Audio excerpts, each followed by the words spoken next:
Hello, hello, hello. Hello. Hi. So, good evening, good morning, and good afternoon from or across the world. I hope you guys all are safe and got all your vaccination done and keeping yourself safe as well as your family safe. How are you, Hermi? I have a very bad internet connection, We can see that quite so nicely. you might see me getting disconnected in between. Yeah, yeah, we can already see you slightly on So a blur version. How is Mara? Mondays, as always, exciting. We will have Everything some thrilling news to share in another 1 or 2 days. great, great. Keeping the Yeah. fingers crossed. So Okay. today, let's talk about yeah. Today, let's talk about great young wildlife, nature and wildlife enthusiast who is more focused on sharing stories through his art of photography. Yeah, Yes, that was one reason. In fact, I have noticed his work because of the way he play with light, and he's not somebody who is on, most of exactly. the time putting the face of the subject on the camera. Instead of that, he show a lot of habitat, and the way he capture light is spectacular. Especially for his age, the kind of work he produces is super amazing and wonderful. None other than our darling Trikansh Yeah. Sharma. Yes, his work has So been let's also appreciated by Natgeo, BBC Earth, Discovery Channel, and few other international forums as well. And okay. he is more focused on doing creativity in his photos. Let's welcome Trikansh Sharma to explain how to make creative photos from the wild and discuss about its perspectives. Hello. Hi Trikansh. Hello, hello. Very good evening, good morning. Hi, greetings, everyone. Hope you are Good doing well. evening. Great, dear, great. Yes. And thank you for making some time and effort to join us. So appreciate it on behalf of Paws Trails and on behalf of our viewers. Thanks Yeah. for considering me regarding this show. Thank you so much. So we would like to know how do you got into photography, and then how do you focus shifted from portraits to habitat to creativity? Okay, so it was like other youngsters as well. It was I completed my 12th standard or 12th examinations, and then was figuring out what to do, what to not, being as an Indian student. So suddenly I came up with photography thing because my father used to do photography in his early age, and then even I have tried some of our photography kind of things with a real camera back then when the camera was in a working condition. So from there I considered to do let's start doing photography. And in the starting I started as a street photography while exploring the streets of Rishikesh, that is in India. That's where I live. So I practiced the photography skills or basics in the streets. And one day I came across a wildlife photographer in my city. He introduced me to the wildlife and jungle around our city. So the moment I went in the jungle, and I fall in love with the spotted deers, and the spotted deers are the first species I have seen in the jungle for the first time as well in my entire life. So you can see that spotted deers are my favorite species to photograph as well. Yeah. So from there, yeah, so I am someone who don't like photographing same things again and again. So from there I am very curious to learn new things, experiment new things, and from there I developed this habit of creating something interesting, or maybe something new or something different, just rather than portraits. Okay. So let's begin with your presentation. What do you say? Yeah, sure. Can Okay. you guys see my screen? Yes, Or yes. because hi, yeah, okay. Yeah. So let's come to the topic. What is creative photography? It's all I'm gonna talk about my perspective. That can be wrong or that can be right, but what I feel, that is what I'm gonna talk about. Anything which is not visible or can't be seen through naked eyes, but you can create it through the photography skills, it can be called as creative photography, because we are creating something now. So anything that is cannot be seen through naked eyes, and we can create that, so that is creative photography for me. And what's perspective? Perspective is your vision, your style, your way, your point of view, and etc. These are the things. What is perspective? So altogether, I was summarizing that the topic we are going to talk about, we are not going to talk about only about creative photography. We will be adding perspective, different perspectives towards any common sightings or common things. And uh, do we need what do we need to do for creative photography? Practice, patience, perspective, pre-visualization, and perseverance. Perseverance means learn from your failure. These are the things that I realize over the period of time that I need to develop so in my own habit or in my personal life, to be as a good or nice photographer, to create something extraordinary. And since I have talked that practice is something that will lead you to do some extraordinary work, so I will advise everyone that create, at least click, or click everything in the starting days or in the early days of your photography, and observe the wildlife, what they are doing, what they are not doing, when they are doing, and photograph basically everything you can, because that's what you make learn all those different aspects of photography. So as I said that what's next, my questions will in my mind will be always strike that what's next. I have done the portraits, I have done few behavior shots as well, I have done some action, I have freeze some action shot as well. So what next? So social media being in very helpful for me while building myself as a photographer or learning some photography skills. I have seen that panning is something that is gonna be termed as creative back then.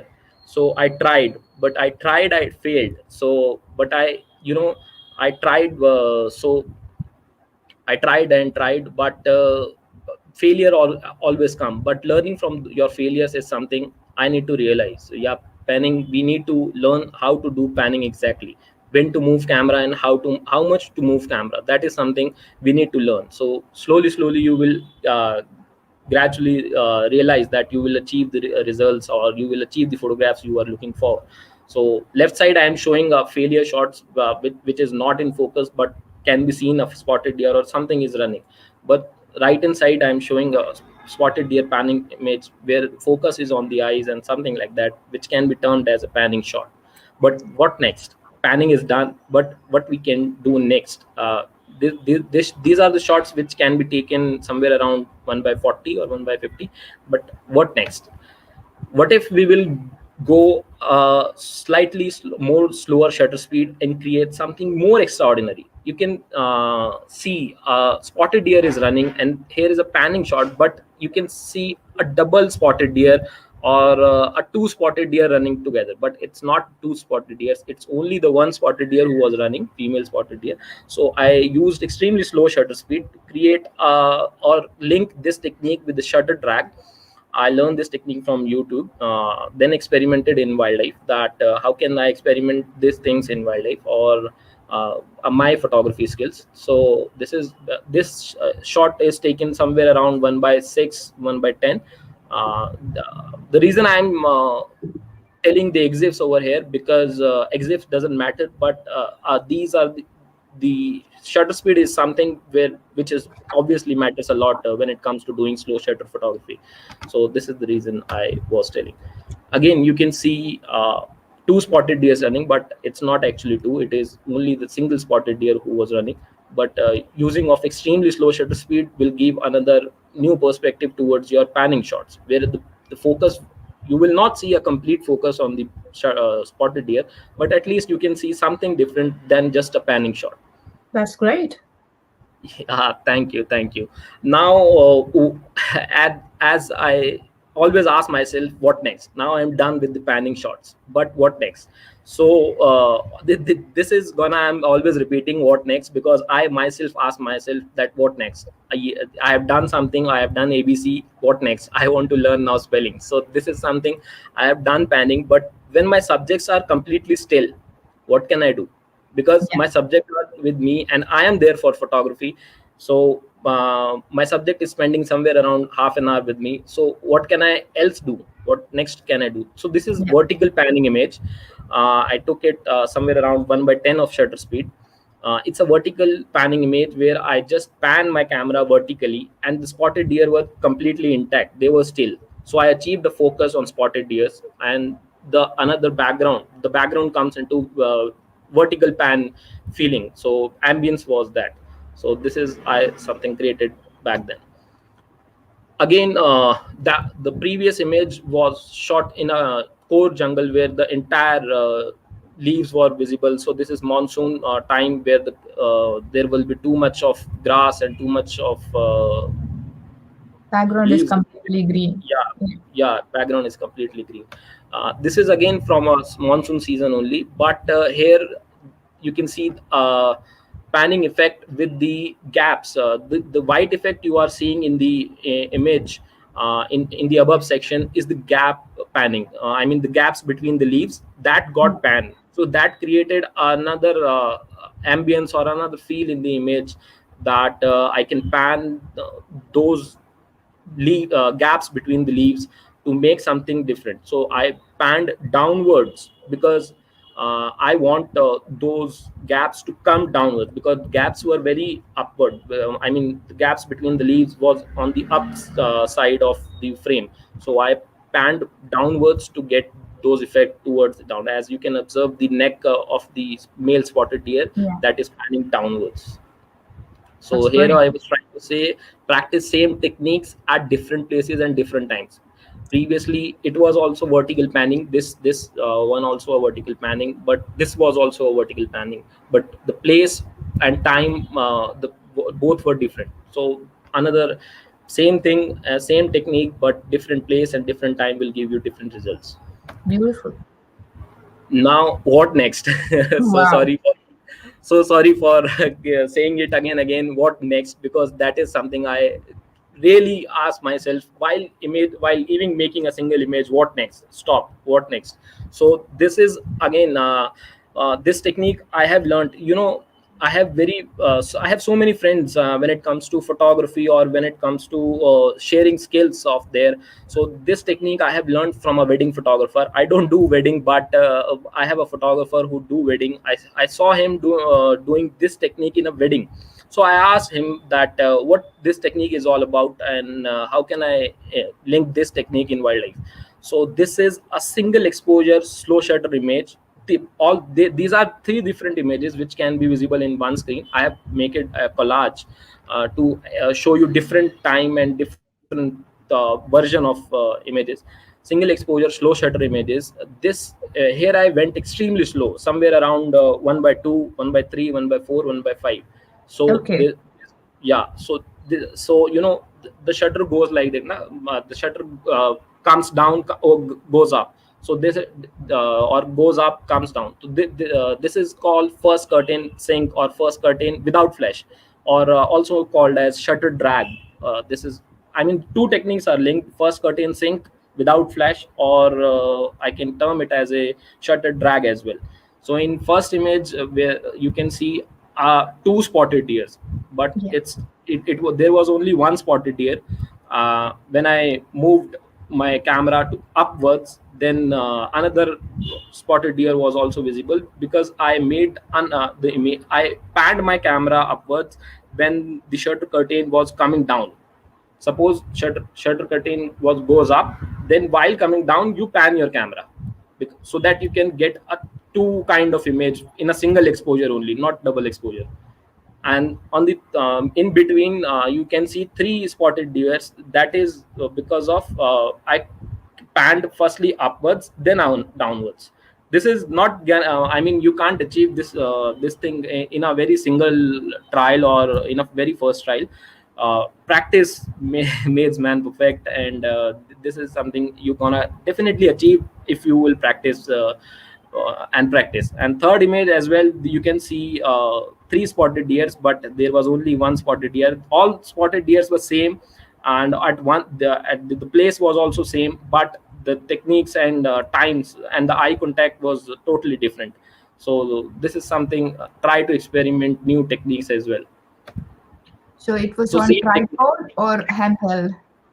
Handheld, ma'am, handheld, because tripod is something that I really don't like, and it lacks my creativity. If I'm gonna use it on a tripod, then maybe I'm not, because the moment I am gonna use tripod now, so then it will be getting very difficult for me while because Moving most it. of the time when I roam around outskirts of Rajari Tiger Reserve, no, then it becomes very difficult to carry a tripod as well, then a camera as well. The moment I will place my tripod towards a perfect angle or a perfect height, the movement may go on. So I Okay. use 200 Nikon 200 500 lens, so there is no use of tripod Okay. even in slow shutters as well. Okay. So you don't even use bean bags. No, in Safari, yeah, during Safari I use beanbags and Mhm. tripod, mini pods as well Okay. during Safari. But I don't own a tripod. Okay. I own a mini pod and a beanbag that I Okay. use. But all these images are handheld. Yeah, yeah, absolutely handled, absolutely. Okay. Yeah. So this is also a same technique where two spotted deers are there, but I make them six, or sorry, yeah, six, Six. because yeah, first I pan upwards, then downwards, then again you will achieve these kind of effects, where two spotted deers, one might be eating grass, one might be looking towards me. So when you will pan these kind of images in this way, you will definitely get achieve results. This is somewhere around 1 by 2 3 or 4, depending on the light and depending on the how comfortable you are at what shutter speed while doing this technique. So what was the focal length in this particular case? Somewhere around 250 or 300 mm. Okay. Thank you. Yeah, you need to, I mean, if subject, you need to use the negative space around the subject, because when you gonna pan, then you actually pan few times to get the effect. You can't get, I have tried this technique multiple times, but I don't get all the time these kind of shots. I need to practice at one place a little bit, 2 3 times at least. I need to practice when it comes to light, because I am going somewhere around less than 110 of the second. Then need to check the light as well, need to check the movement and background as well, that how the shot is coming. Either my visualization is matching my kind of results I want or something. That is something I look for. So you five 4 5 times you try, and then you think that you gonna actually want this shot or not. I'm not liking the ambience, or I'm not liking the foreground background, so I don't want to do. So this is something. Great. Yeah, same thing. The thing I did with spotted deers, I did with owlets as well, because I feel that finding subjects around your local area makes you practice before going to Africa. I mean, I obviously want to Anywhere. go Africa, but since before going to Africa I want to master my skills.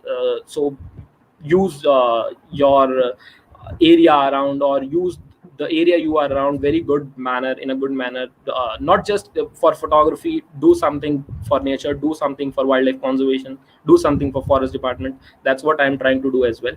We will come to it later on it later on. But this is something I experienced with spotted owlets as well. Spending time with your subjects to experience and photograph their behavior will lead you to understand when to go creative. Why I'm saying that, this is because documenting wildlife behavior is also very necessary, because documenting wildlife behavior will give you an idea of why you need to figure out that this species is not going to do something for next to 5 to 10 minutes. This is done eating, or done drinking water, or done flying. So now the species is gonna rest. Then I can go creative, because creativity, while doing creativity, you may lack some naturalistic moment as well. So you need to realize that owlets or any species or tiger, the tiger is gonna sleep or gonna rest only, or tiger is gonna chase a spotted deer. You can't miss an opportunity of getting a shot of tiger chase or a spotted deer yawning or winking on you or something like that. So you need to figure out all those things as well. So documenting wildlife behavior is the key to go creative, because photography skills you will master, you need to master, you need to master the freezing subject part before making them blur or making them out of focus or something. Yes. Same thing with the outlets as well, of using slow shutters. This is again a single exposure slow shutter image, and the technique is called somewhere shutter drag or first curtain sync, where I drag my camera towards right side of the outlet. And some other results as well, where I the first shot you are seeing here on the above, where the owlet is getting down. So what I did is I hold the lens from tripod collar, and I lose my tripod collar.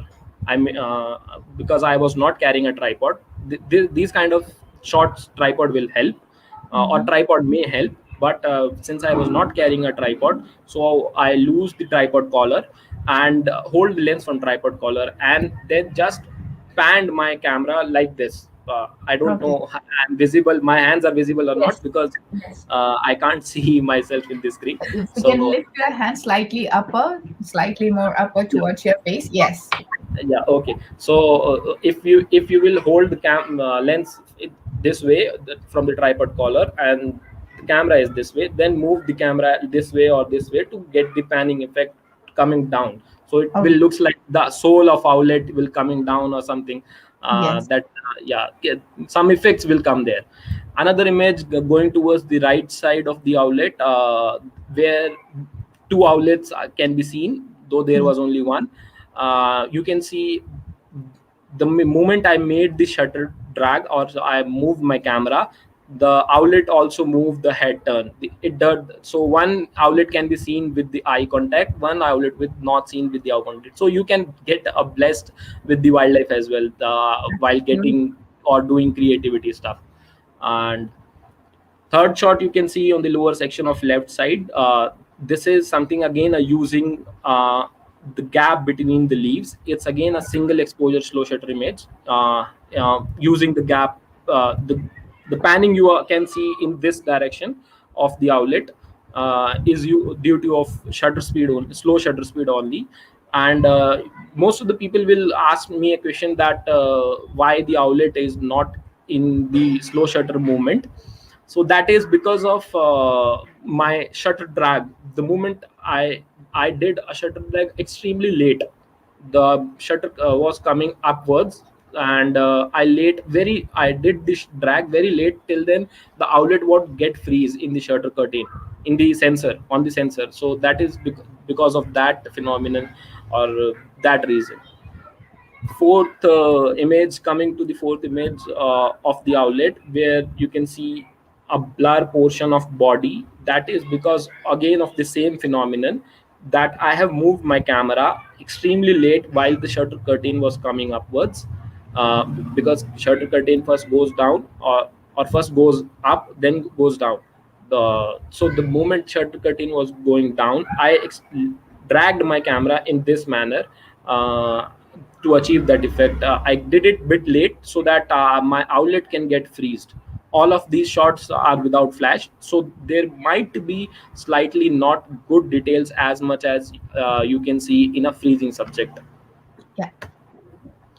Now comes to my favorite part, shooting in the golden hours and doing something with the spotted deers. Again I realized, because what I sometimes putting your camera down and looking the surroundings will work. Why this is I'm saying, I will show you the next image. uh, First I will tell the story behind this image. Me and my few of my friends from Rishikesh was roaming around Rajasthan Tiger Reserve, and we came to know about this spot for the first time.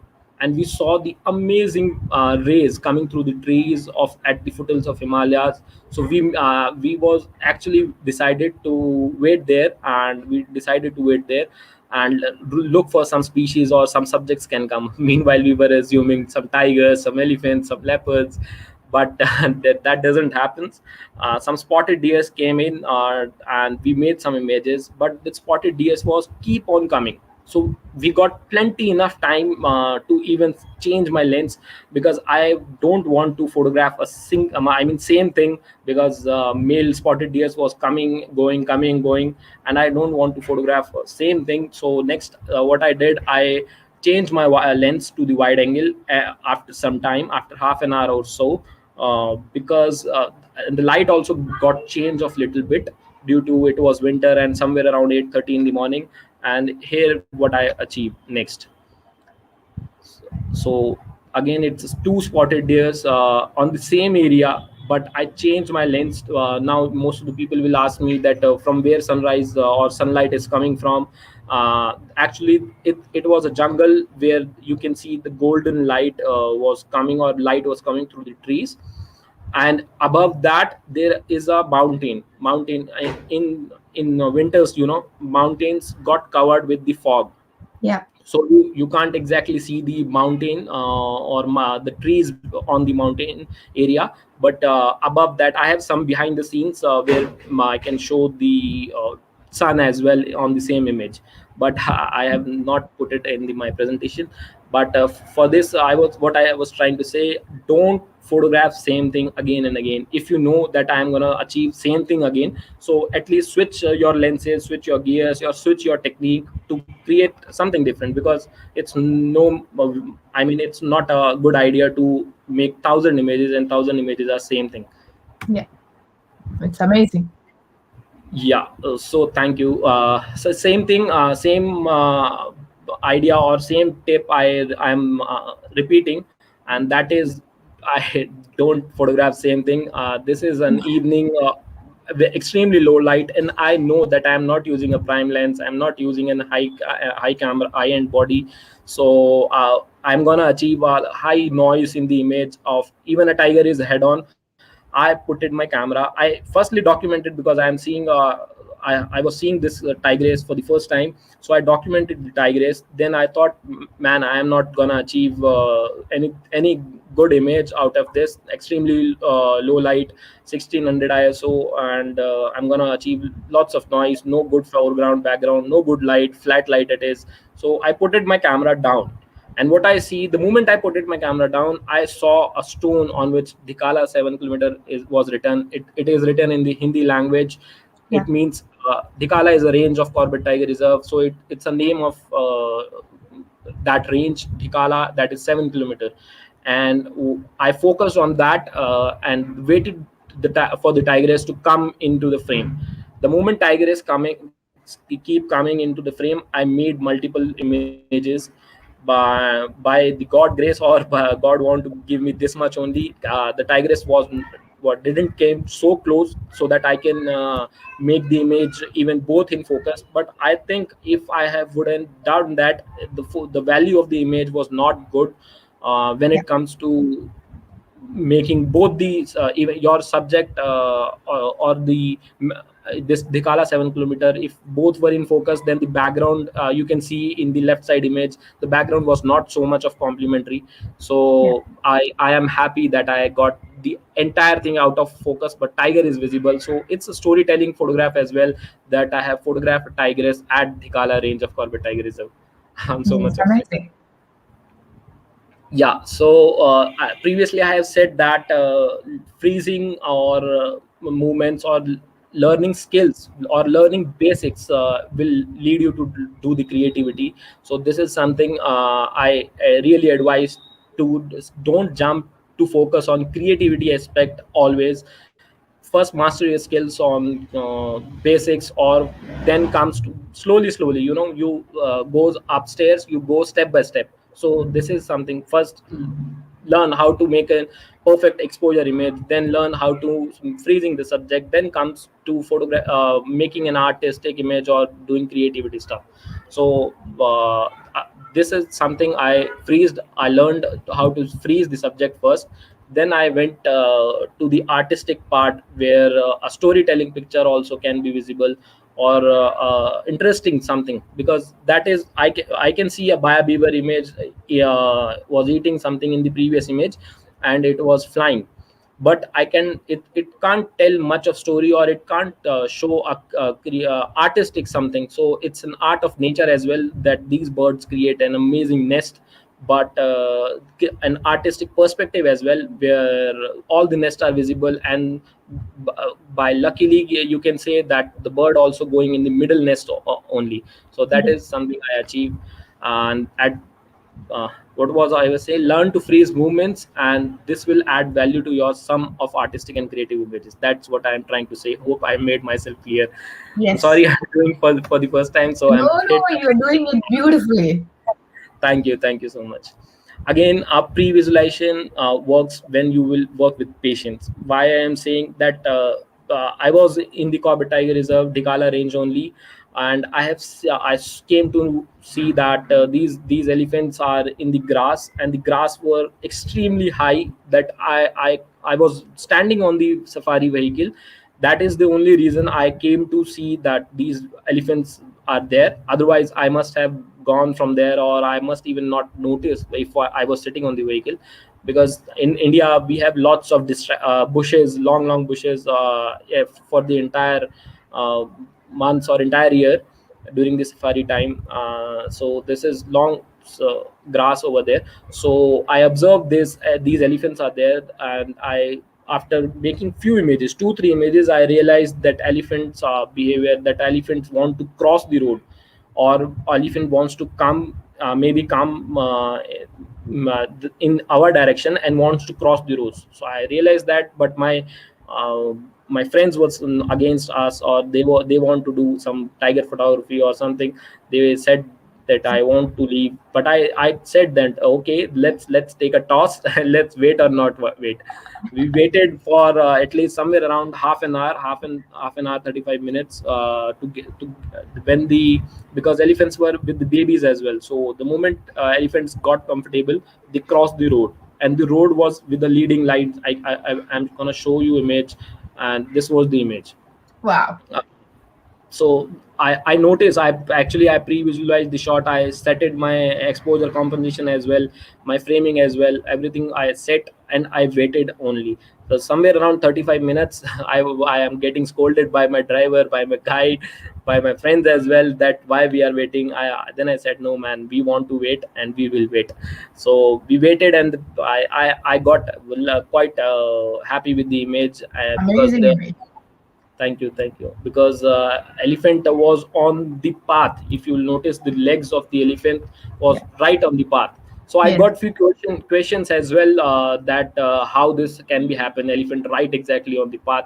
Then I showed them that I have multiple images of this sighting. This is how I narrate the story to my seniors as well, who questioned me that how this can be happen.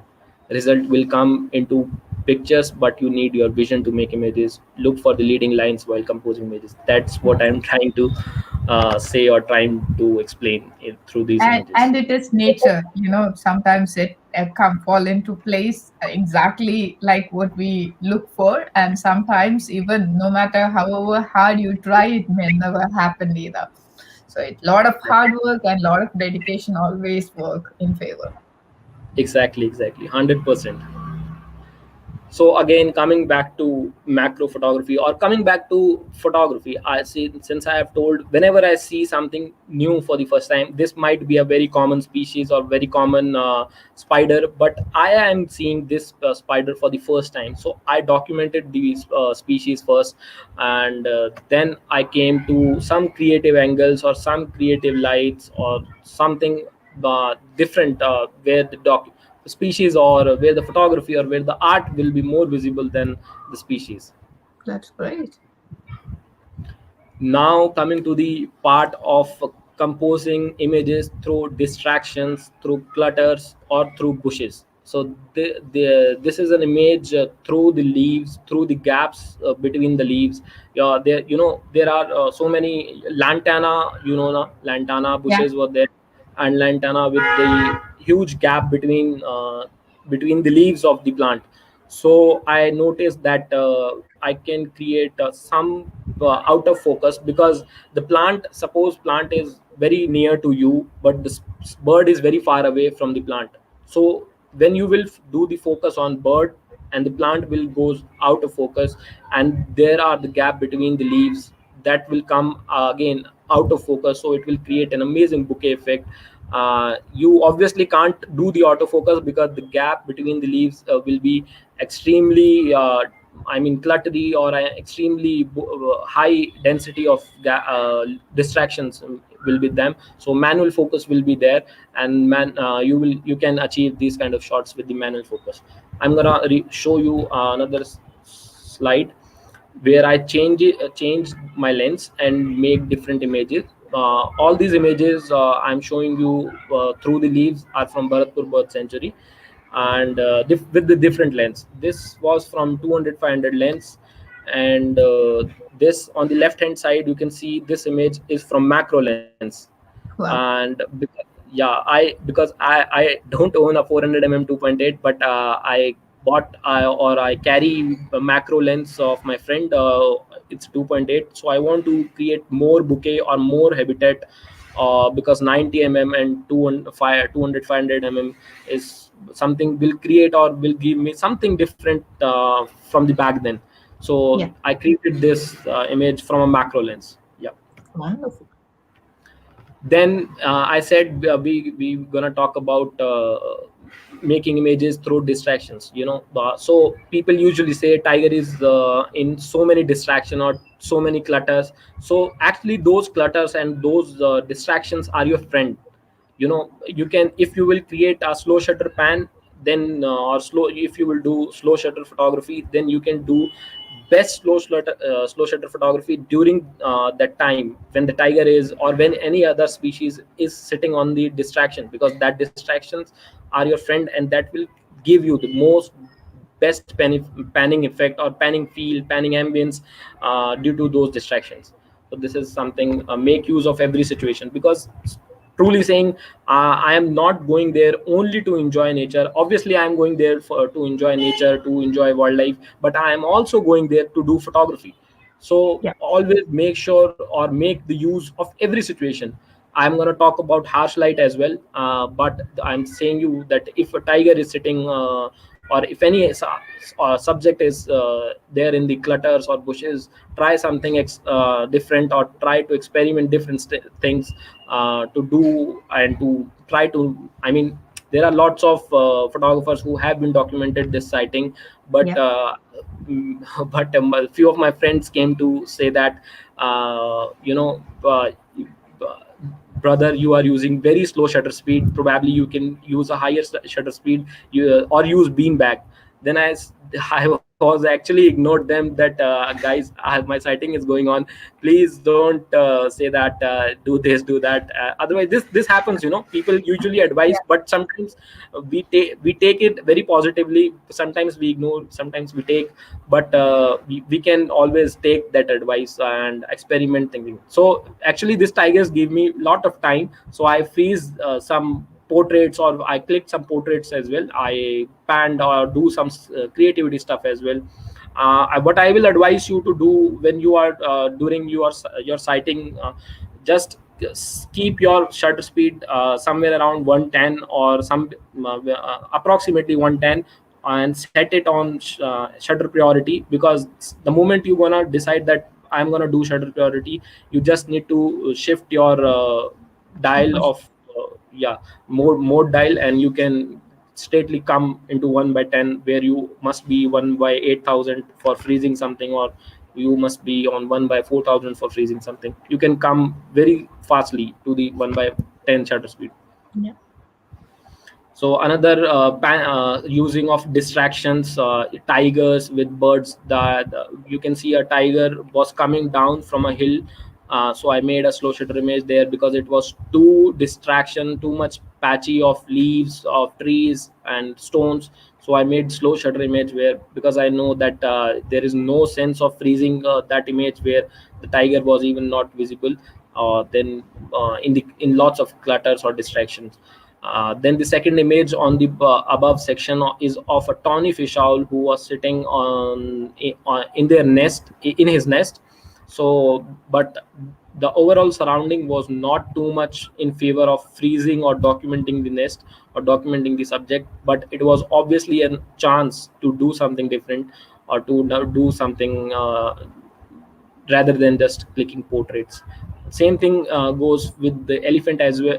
Elephant photo in the left side of bottom area, and same thing goes for the tigress image on the right side bottom area. Amazing. Thank you. Now coming to the bouquet. Bouquet is an out of focus background or out of focus area in your photograph or in your image. So but again, what next? I mean, this drongo was sitting on this dry branch for more than an hour. So what next? I mean, this, I have documented this bouquet as well, I have documented the flight of drongo over here as well, but what next?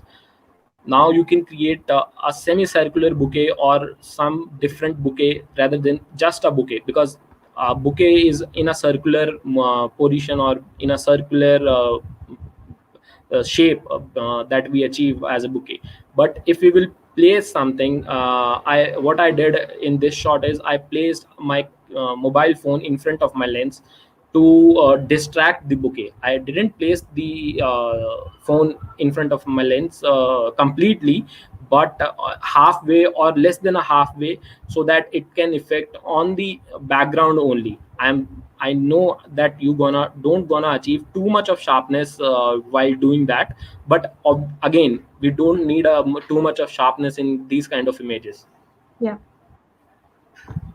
Same thing happens with this sighting as well of jungle owlet. I have seen. Let me be very clear. I have seen the owlet, this species of the owlet for the very first time. So I firstly documented when this species was sitting on a dry branch. Then Okay. I created. Then I changed my location because I did a pretty decent portrait of jungle owlet. So I changed my location where I can see some opposite light. So Mhm. I created a bouquet over there. Then what next? Then again I placed a mobile phone in front of my lens, not very completely but a halfway. Again, the sharpness is not there in very much clear manner or so, but we actually don't want too much of sharpness in these kind of images. Yeah. Now coming to changing location or angle will help a lot. I'm going to explain this in different slides. So this is something I have seen in the Dikala range, that for the first time that elephants are, a single elephant is there, but I don't know how many of you can see in the middle area of the frame there were too many elephants, but they are too small because they are very far away.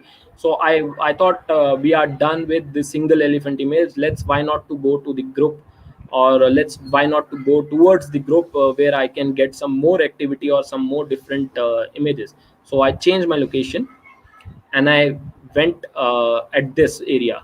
But Mhm. again, what I miss in this position or while positioning myself during this sighting is the clouds were not too much of visible. The orangish cloud was too much, was not into the picture. Also, I am not getting a good eye level at this location because I want my subject to get uh, different, or to get I mean, I don't want to merge my subject from my foreground and my background. So I want an eye level image where my elephants will be more visible with the background, because again, somewhere the foreground of this image is in brownish and yellowish color, and the elephants are also in brownish of grayish color, so they may merge. So I again changed my location and went on to this area where more clouds are visible. Elephants were little bit more closer towards me, and I can get a good eye level image as well. I didn't place my camera downwards or something. This land was actually on the up little bit above portion, and our gypsy, our safari vehicle was little bit down. So I look around always. I mean, elephants are something which is not gonna go anywhere in fraction of seconds. They will be there for the entire evening, especially in the Dhikala grassland. I can guarantee that they will be gonna there for the entire evening.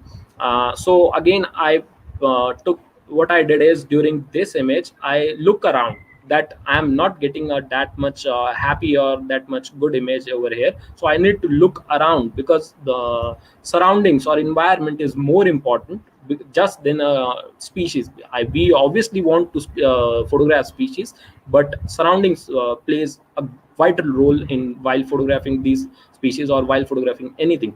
So I changed towards this. But again, I thought, why not to go more wider, and let's put our gypsy a little bit back, and why not to achieve this, where more clouds will be visible, and where the elephants may get smaller, but clouds, because here clouds are adding drama in the image, not elephants. Obviously elephants are necessary to make these kind of image, but clouds are plays a vital role in these kind of images. Beautiful. Thank you. So coming back, don't bound yourself to wait for something to happen. Make images whenever you are getting something.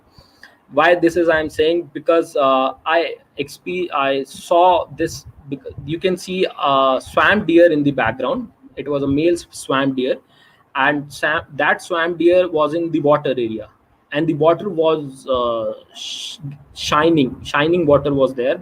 That is because of sunlight. Backlight was there, and the little bit shine was there. So the moment I saw this langur, I didn't waited that langur will action or do some action. Langur will run, stand, or some other langurs will come to fight, or some babies will come. I photograph, I documented whatever I am getting.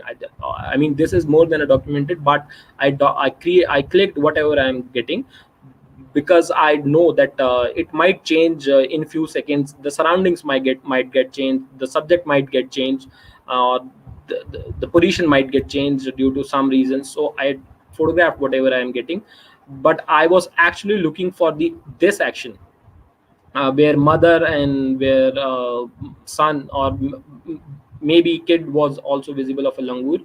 But I was looking my background in this manner, because there are more number of bokeh areas, there are more number of out of focus and more circular, which is filling my frame very well. And the swamp deer is also looking towards me. So this background is adding more value in the picture. But here the more of a foreground is adding more value. Here swamp deer is not looking at me. The the the shining water of the shining portion of the water get very reduced, very minimal. So I was expecting to get some actions in my previous image, but I didn't get. But I get very late, when the water was not there in the good amount of bouquet or amount of circular thing. And the deer was also not visible, not having eye contact with me. But so that is something I was saying, that always don't bound yourself to photograph that I am gonna click this photograph when this moment happen, only when this moment happen. So at least you are getting something, at least photograph that and enjoy whatever you are around.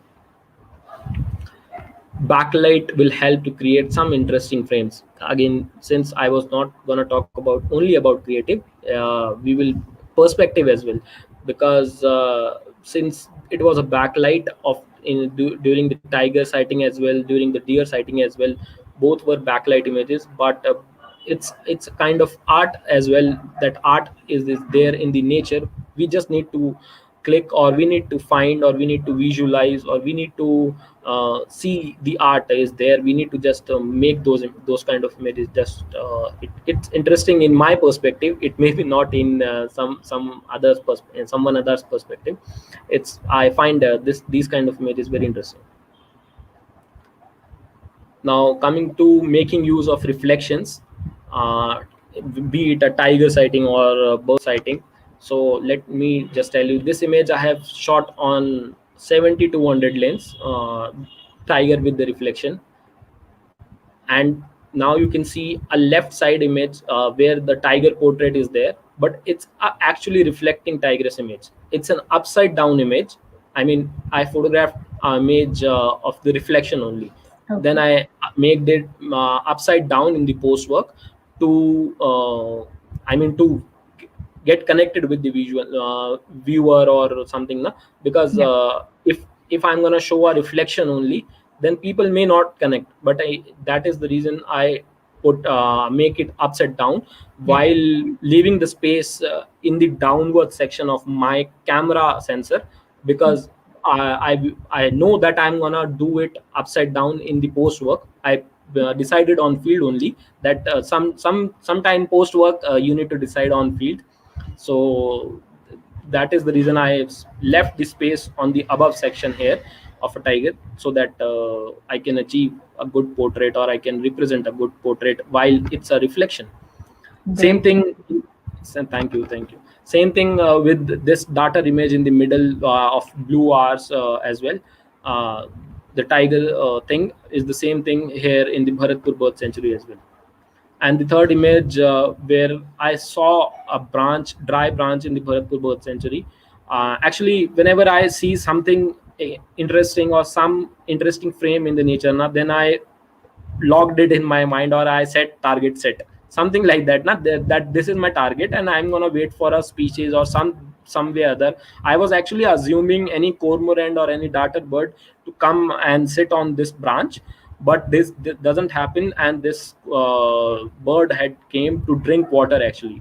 Again, I enjoyed it, that all this is also you always not get gonna get whatever you pre-visualize, but you gonna get some interesting frame as well, but you just need some vision for that. Amazing. Amazing formation as well. Thank you, thank you. Again, we need to, I mean, we don't need to do that. Okay, I'm done with this photograph, I got one photograph with the sunrise, with the habitat or something.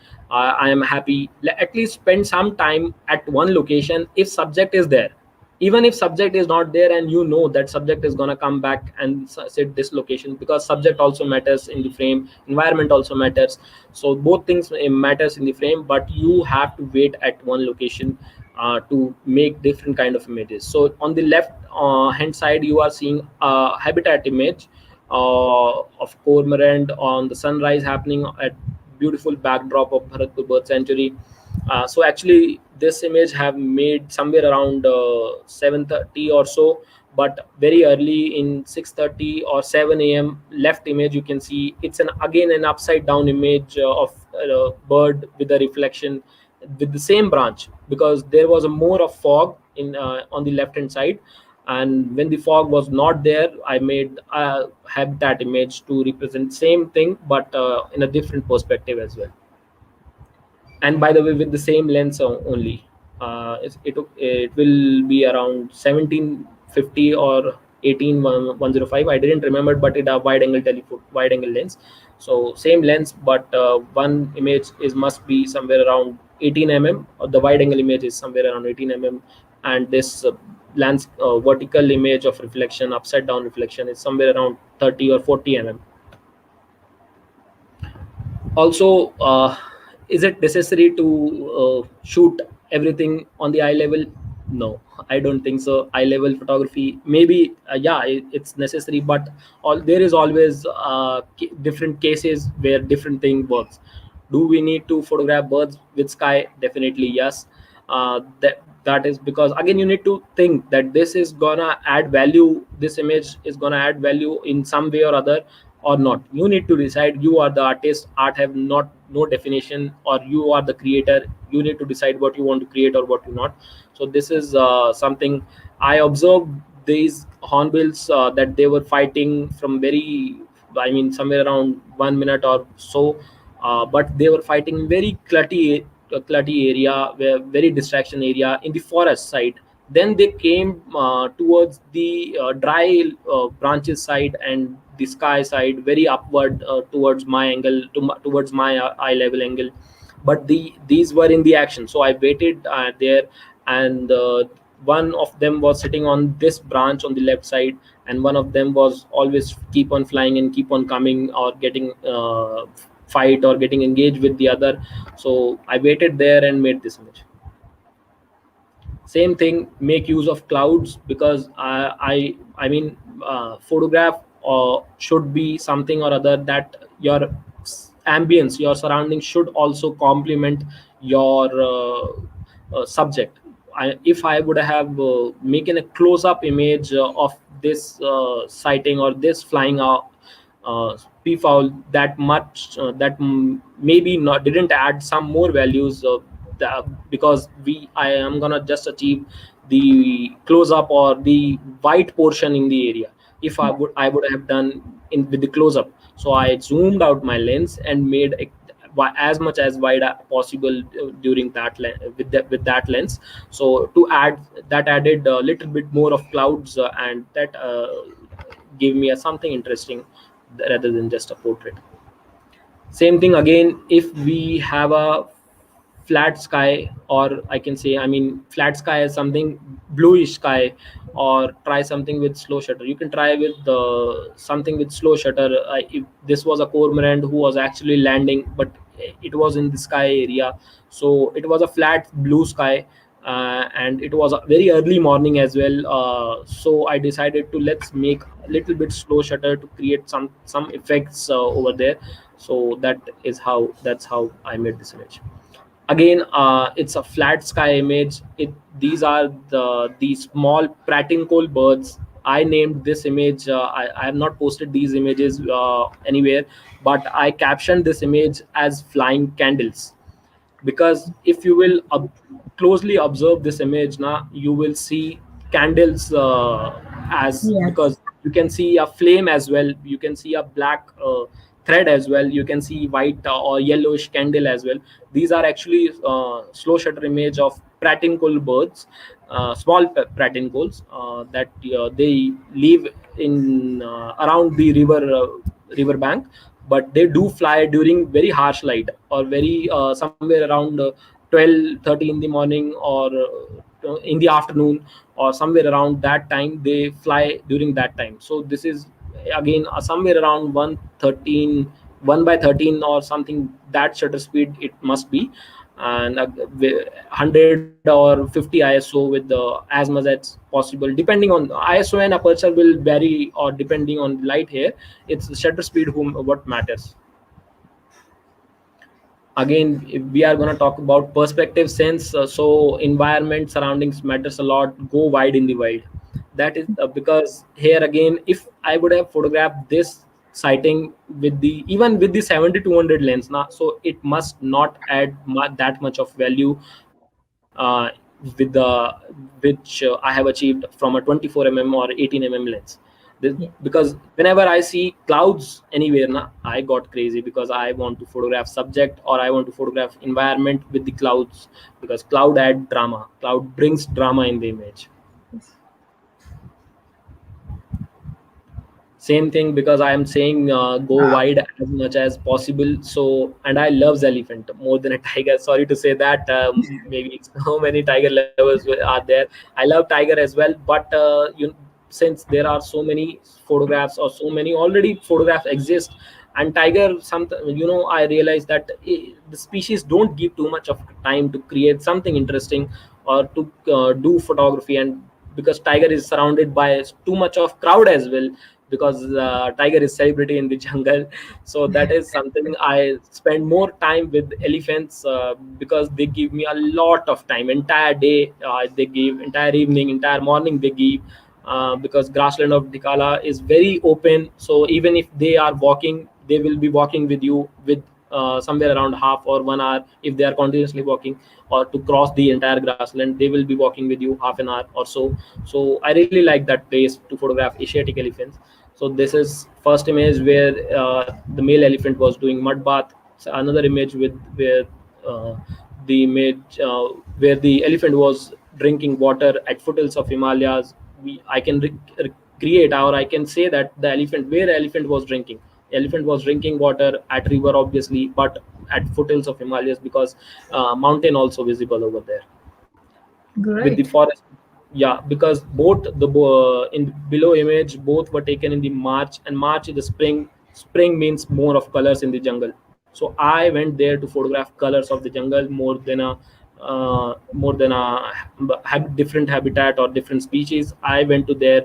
I have decided that I'm gonna there to photograph colors of the corbett, because March is the season of colors everywhere, not just on the corbett. March in India especially, it's about colors. So that is something I focused of, that I want to photograph colors both in the below image.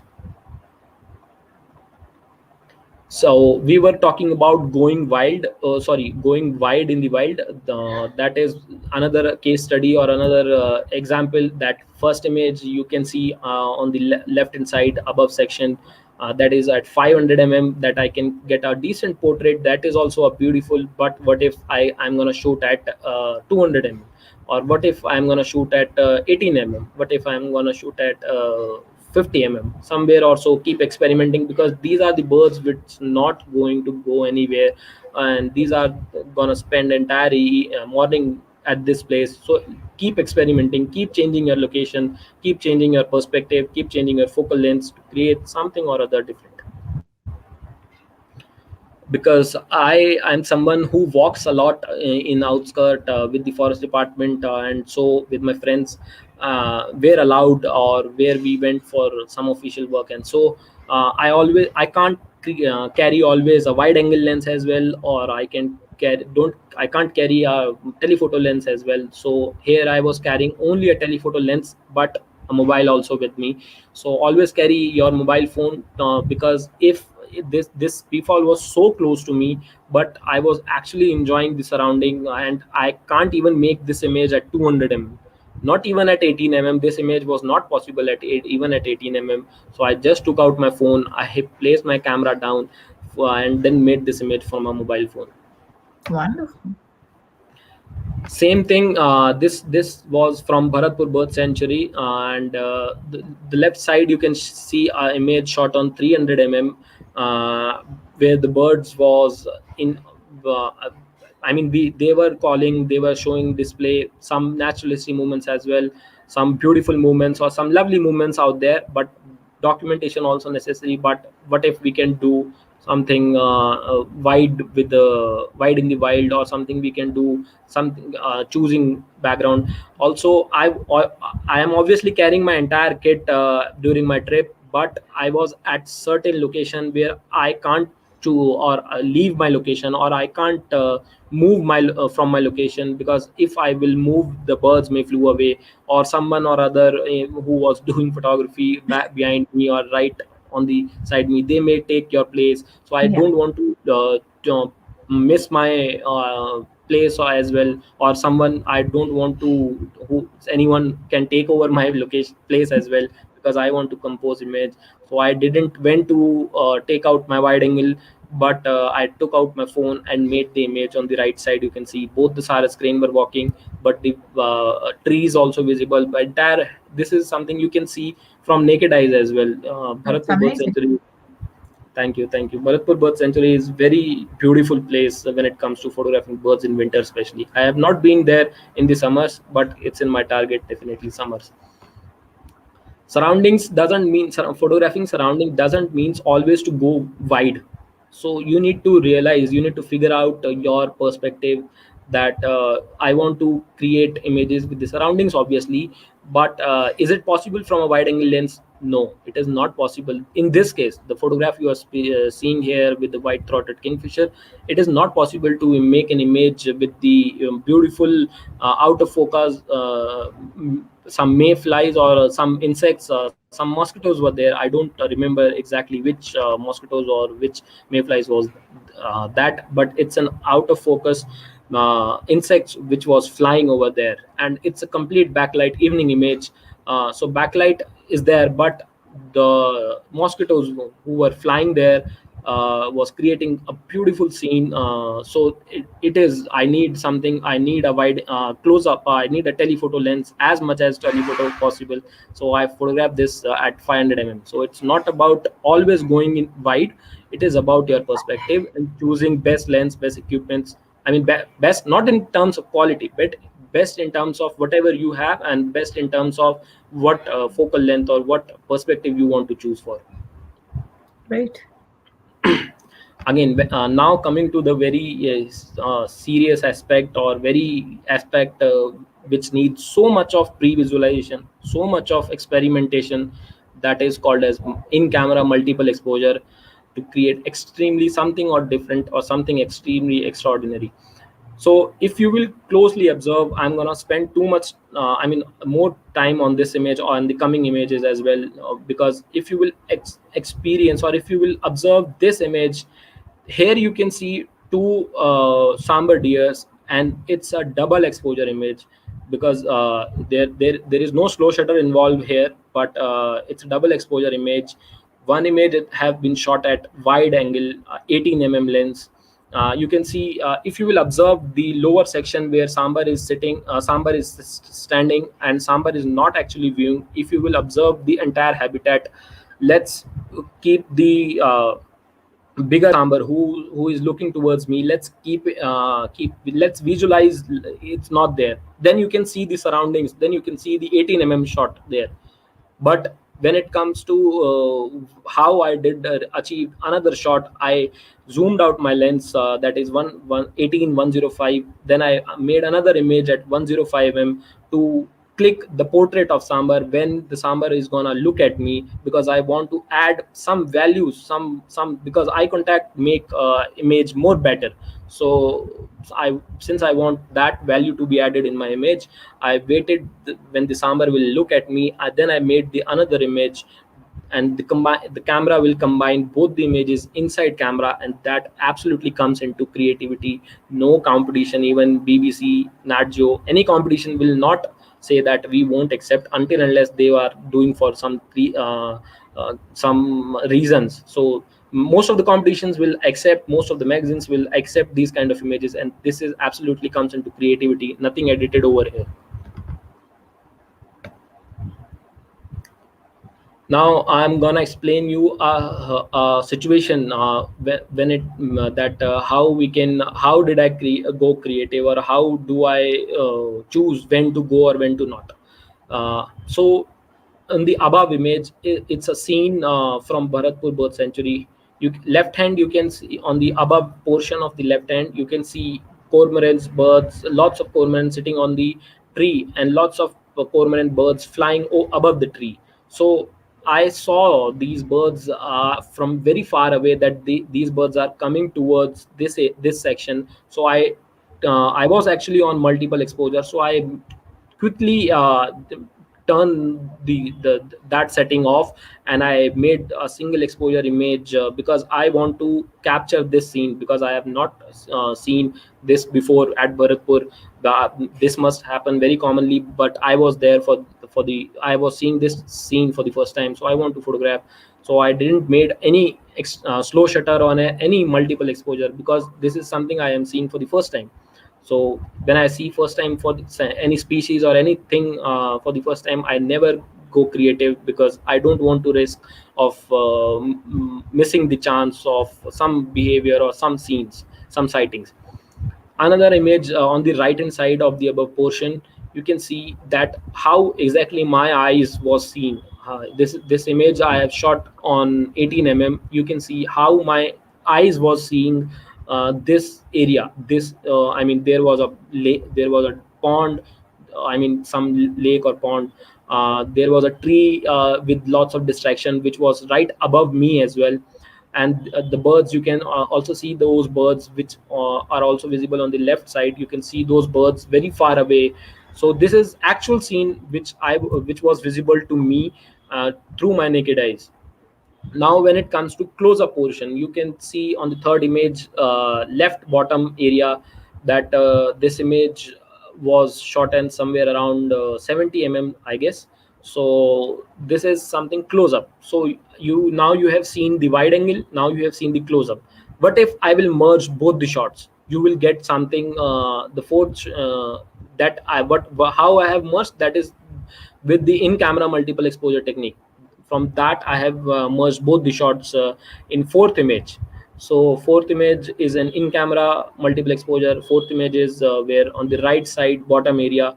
So it's an in camera multiple exposure image where you can actually see the above portion, which was I didn't able to include entire above portion due to some reasons, but you can actually see multiple birds over there. The birds also come towards me, because we are also focusing on, we want wide angles, but since it's a camera trap world where we are, or it's a turtle pro buggy or some buggy or wide angle perspective, but wildlife is close towards us.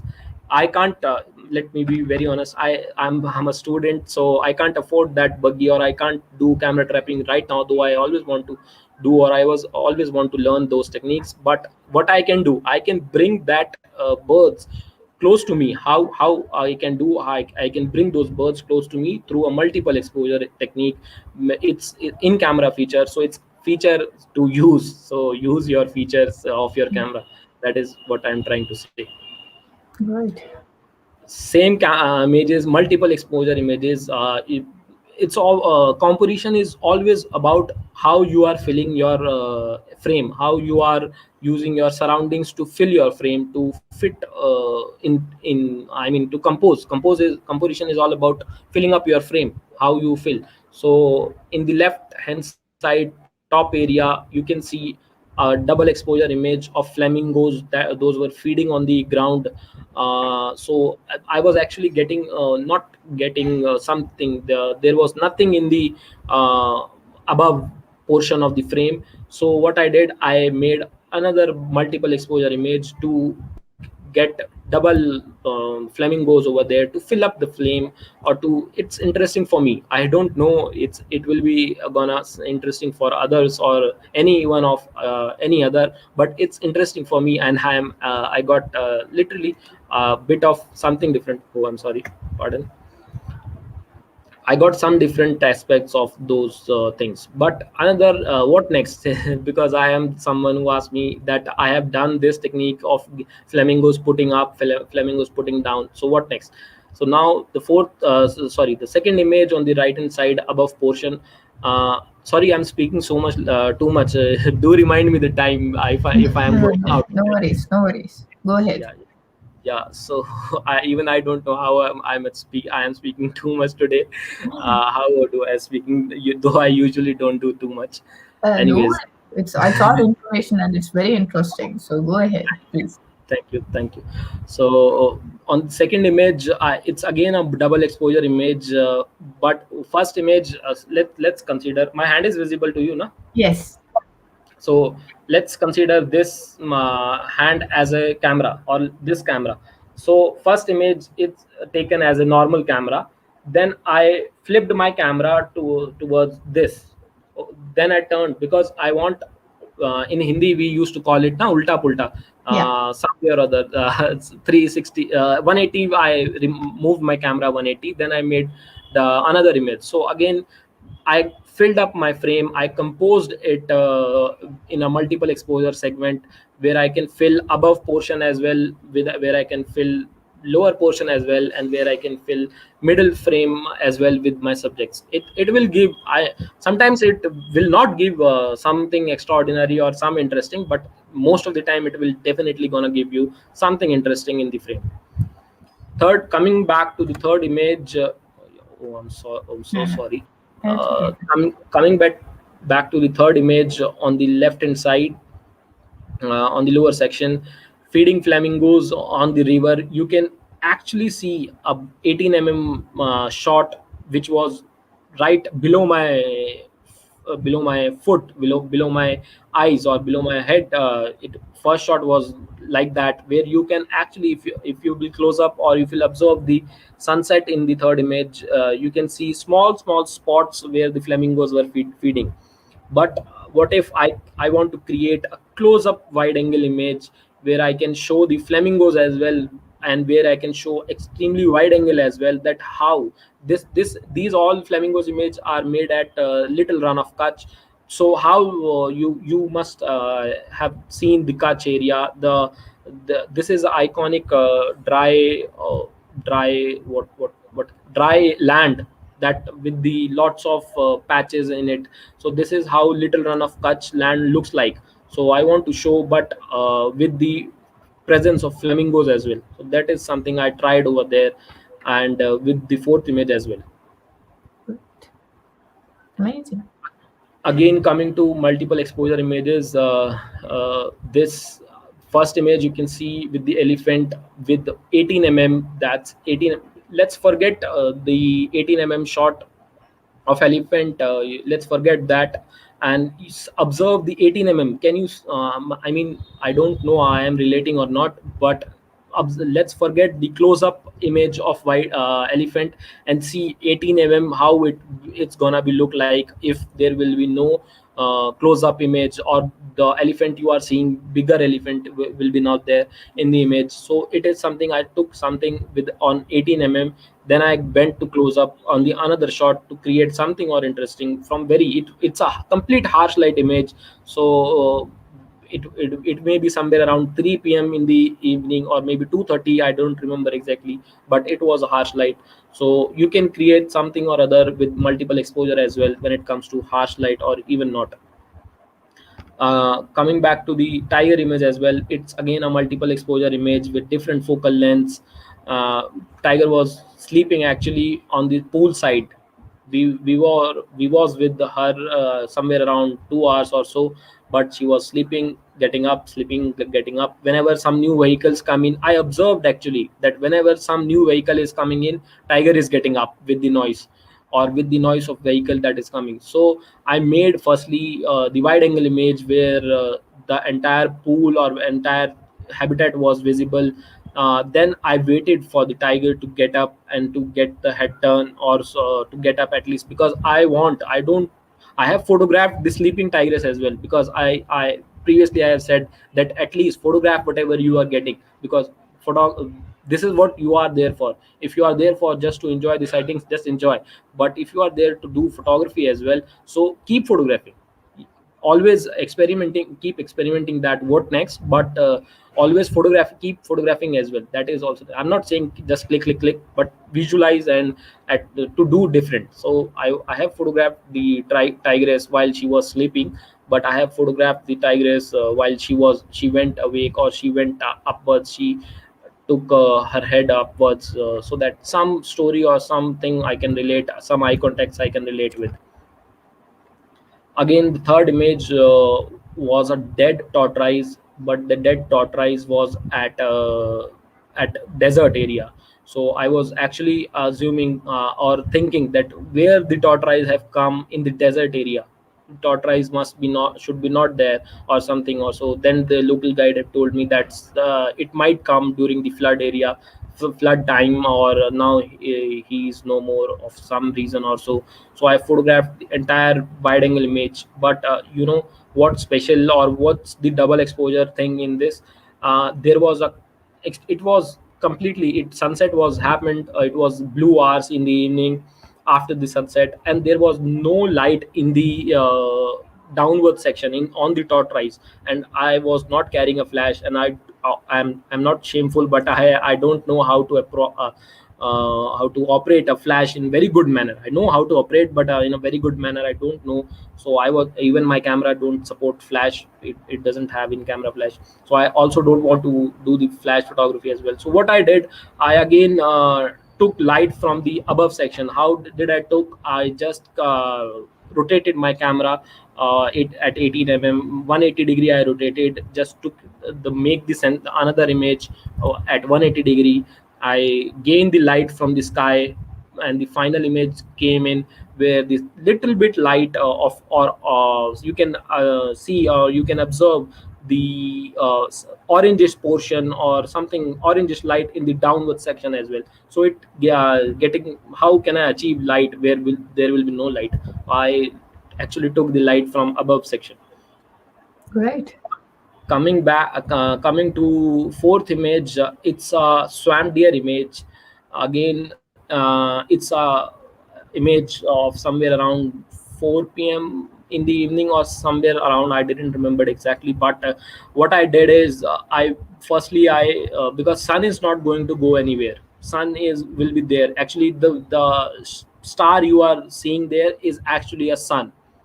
You can, if you will remove the habitat. You can see one image at a wide angle, one image is at close up.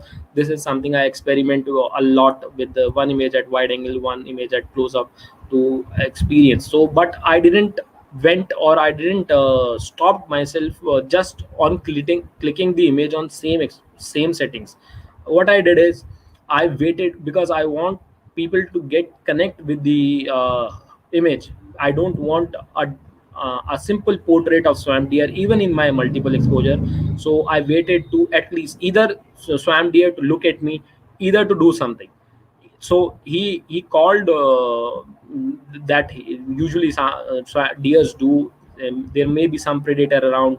So he called, so I photographed firstly that at some 400 or so, and then I made a wide angle image while keeping my changing my aperture at 16, 18, somewhere around 16 or above, to achieve that star, because I don't want a spot. I don't want a bright spot, just a bright spot. I want a star to add more values. You again, your composition should be more of values. You, how it's on you to how to add more and more values to your image. It's depend on you.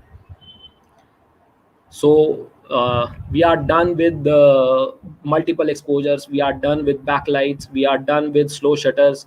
What next? What if to combine all the things? What if we will combine backlit? What if we will combine backlit with the slow shutter, with the multiple exposure, with the different focal length things, with the different shutter speed, with the different aperture as well? This is something you can achieve, because you remember, I hope you remembered that Bharatpur bird sanctuary image where the cormorant birds were sitting. So this image from that area only. What I did is I will advise you to use a wide angle lens, because you can't do a very good panning or very good thing with heavy lenses, because it's difficult. Again, you can do, but that is something I have realized, that it's easy to do with a wide angle image, a wide angle lens, because it's very lightweight and very handy. So you, what I did is I firstly photographed the sea. I just simply pan the vertically to achieve a vertical pan, and then I just simply captured the scene in the another exposure, the scene I was able to see at that place, and then combine both the images. So here, what can I link? I can link a backlit, I can link a silhouette, I can link the slow shutter, I can link the multiple exposure. I mean, so many techniques have been involved in this shot. So this is But something, if in you, camera, right? yeah, in camera, nothing edit. Minimal post processing have been done, color correction, adding colors, adding contrast. I do use gradient filters of Lightroom. I do use sometimes gradient filters. Again, what gradient filters is, to use of to doing minimal post processing, or to doing post processing on a particular area. Suppose I don't want to make my subject brighter, but I want a little bit my background to get little bit brighter. So it's absolutely okay in my sense, or I may be wrong, please correct me, ma'am, No, if no. yeah. So it's So completely personal, my dear. So it's definitely amazing. yeah, so that is something I usually do. Let me be very honest. So I that is something I usually do. But you can see the raw file with all the panning effect, all the birds, all the surroundings. You must have not seen, you must have not see when coming to the raw files, you must not see this much of contrast you are seeing in the birds and the foreground areas. You may not see this much of colors, because it's a raw file, no, so you can't Yes. see that much of contrast in colors. So that is something I definitely add, and I do use radial and gradient filters to add selectively. Suppose I want my lower section to get little bit darker, or middle section to get little bit of brighter, because I want my viewer, I want my myself to, when I'm gonna view my image, my eyes, my attention should goes directly to the my subject. So that is something I you personally look for. That is what I have done in post processing in the entire shots. And over the years, even firstly in the starting days, in the beginning days, I myself was using very low end I mean software where I can only adjust little bit things, but slowly I learned all those things, that we can do this, we can do that, we can use how to use this slider, how to use split cone split sorry, I do use HSL, and how to use all those post processing skills. But I think this comes into post processing, not in editing part. Again the same place, but what next? This is something usually I ask, and you also should. I mean, I'm not saying ma'am to you, I mean I'm saying to others that you should ask yourself that I have done this, what next? Even we usually do in our future planning as well, that I have done MBA, I have done BCA, what next? I have done the 12th, I have what next? So that is something you should apply in your photography skills as well, that I have documented the scene, I have documented some behaviors, I have documented some actions, I did some slow shutters, some multiple. But combining all the things, what next? This is something you should realize, or you should do if you want to master your skills. This is what a radial panning image. Firstly, I just radial pan my camera to achieve this kind of effect. Then I just simply made the another shot and combined in camera only with multiple exposure technique to make this image. I'm done with my Amazing. presentation. Thank you Amazing. so much. Amazing, man. Amazing. I mean, it made me think in so many different perspective and actually made me feel guilty that how many No, no, opportunities no. I I'm so sorry for doing that. I'm so sorry. no, no. This Yeah. was such a spectacular show, man. Such a spectacular one. And thank you so much for this wonderful opportunity to share your experience. And it was out of the world, one of the best I can definitely say. So it was awesome. So I definitely would like to go through some of the comments. We have a bunch of comments from Ayush waiting. I think he was waiting even before we started the show. Thank you. Waiting Thank you. for Trikansh. Then Balaji, great insight, keep inspiring. Ashutosh is like great insight. CV Akhil send a lot of love. And Ayush again, some beautiful comments. One Thank second. you. Thank you. Oh my God. I didn't realize I have been speaking for 1.5 hour. 1.5 OMG. hour. That's fine. That's I'm fine so- because every minute of this particular one was really amazing. So that makes a lot of difference. So don't feel bad about it. It was awesome. Thank And you. then Pranav said, Baya with a love. And Ashutosh, this webinar should be named as What Next with Trikansh. New title. Thank you. Thank you. Thank you. All right. Then absolutely amazing photography. The elephant image, that is Nadir. Nadir is mentioning that the elephant image was amazing. Then Yedu, awesome. Udit Patak, again, two hearts. And Rajesh Palakil mentioned that it's superb. Hariharan mentioned it's excellent. Then Nadir Saliani have a question. Have you done any wildlife photography in Africa and in Kenya in particular? No, I have not done, but Nisha ma'am is waiting, and I am also waiting for for join her. So to do Africa expedition, so do join her, and I will be maybe soon, or I need to get a job first for to bring to Africa, You and have then I time. will You have definitely, time. yeah, definitely in future, for sure, for sure. Yes. Let's plan something. As I mentioned, as Hermine mentioned, we have something coming up in Africa, so we shall get in touch with you and see. Let's see what we can do together. Okay, Great, that great, great. in couple of Finger days' crossed. time. Great, great, great. Fingers crossed. Yes. The next one again from Nadir. Which mobile phone do you use? Seems to have an exceptional camera on it. Oh man, not at all. I was the Sarah screen image you have seen. It is from somewhere around. It was from any Vivo phone. The phone may cost somewhere around 11,000 or so. And the p-foul image you have seen of vertical p-foul image, it was shot on Realme 6 Pro, which cost you somewhere around 18,000 only. So it please don't buy iPhone or something. You can buy it Even I will definitely buy whenever I can, but they can add you value, some value or other, but at least enjoy whatever you have. Thank you. That I mean those shots. I think the Sari screen specifically talking about. I really loved way more than the 300 shot. You know, the mobile photography. That was superb. That was an amazing picture. That's what you Thank you say. so You know, much. when you know how to make pictures, it's not about the equipment. It can even a mobile Sometimes can. it do. Yeah, that's again a 50-50%. It's a Yes, combination of man and machine.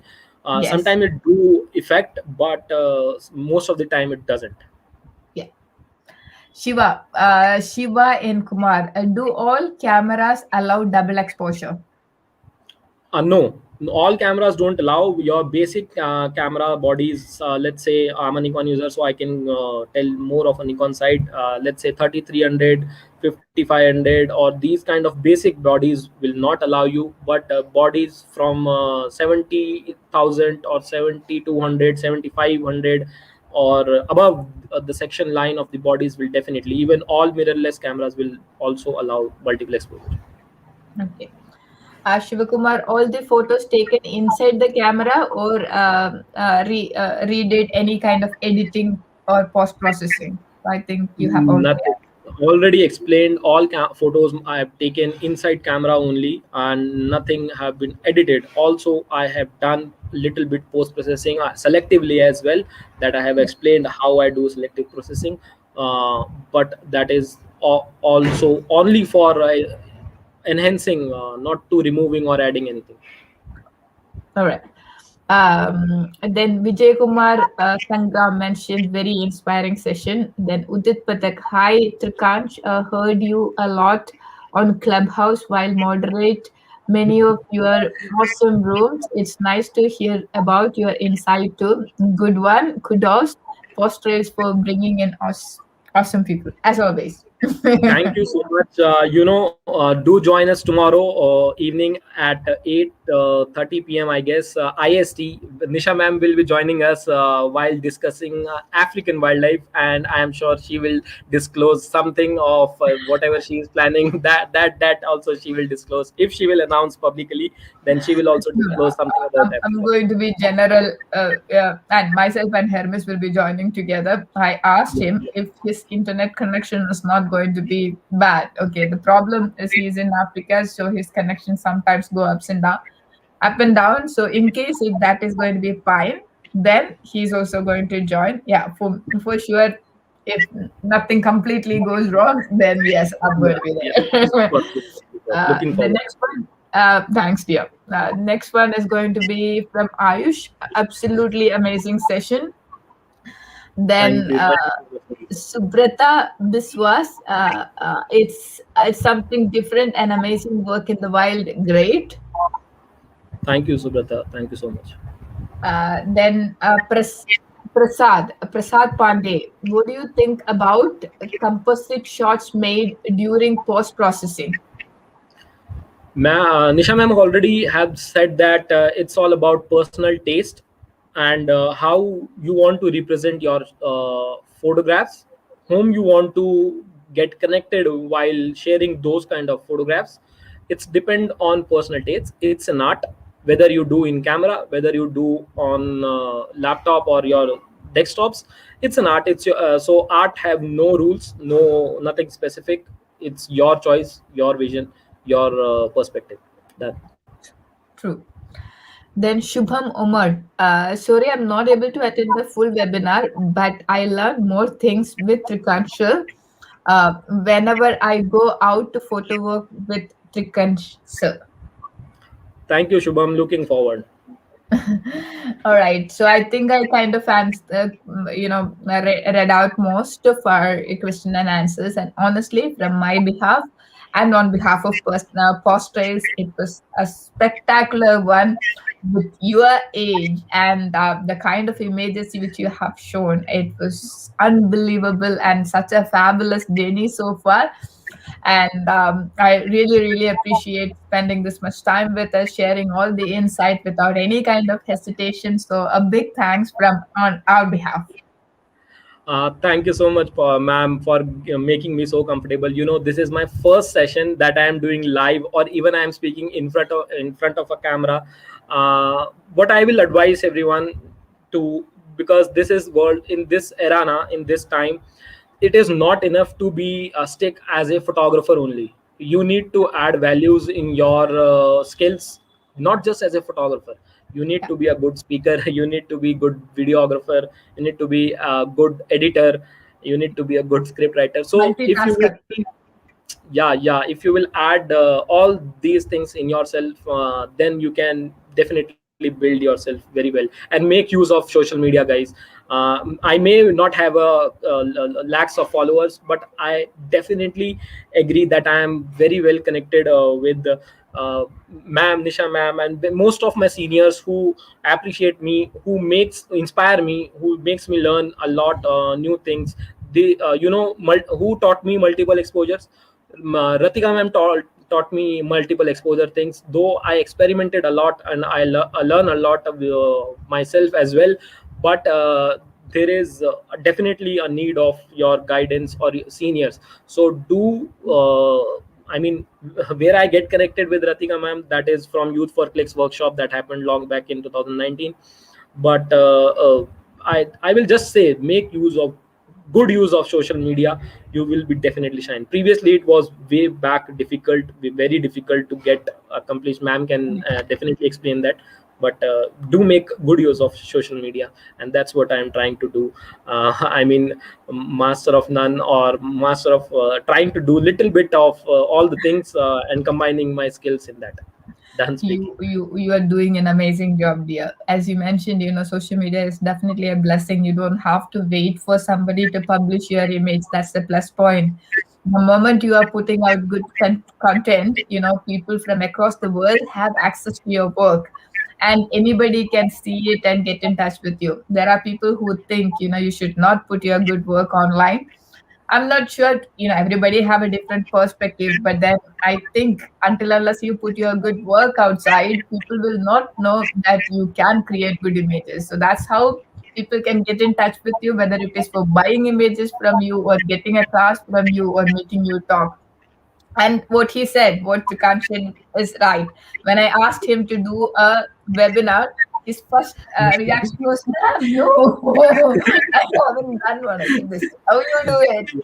Yeah, So, yeah, yeah. and especially for a wildlife photographer, when he or she is talking about their experience, they are not cooking up something. They are just talking about their experience. So that makes life slightly more easier, because it's definitely an art of talking, but still when you're talking about something which you really like, something which you are really keen on, that gives more life to it. And that's what I feel from my experience. So once again, thank you so much. And every image was a story, and you really explained it so beautifully, and you give us an insight, whether it is an experienced or a beginner, a lot of possibility. Because usually people say they don't have budget for a 400 mm, 600 mm, or a 180 400 mm. Budget was always a constraint, but the images which you have showed shows that, whatever budget you have always an opportunity to create spectacular imagery. It's in your head, it's in your mind, the way you think, the way you see, and the way you produce images. So that was definitely an amazing session, dear. Thank you so much. Thanks to you. Just to add, last thing, that is, I am so happy that I can't afford 400 mm 2.8 lens. I can't afford 600 mm prime lens. I'm so happy for that. And done speaking. Thank you so much, ma'am, for bringing me here. And I didn't believe yet, even when my sister is gonna see this video, she will also not gonna believe that I was talking in camera, and that's to live for somewhere around 1 hour 40 minutes. That is indeed unbelievable for me, myself as well. Thank you so much, ma'am, for bringing me, and giving me the permission to show my work.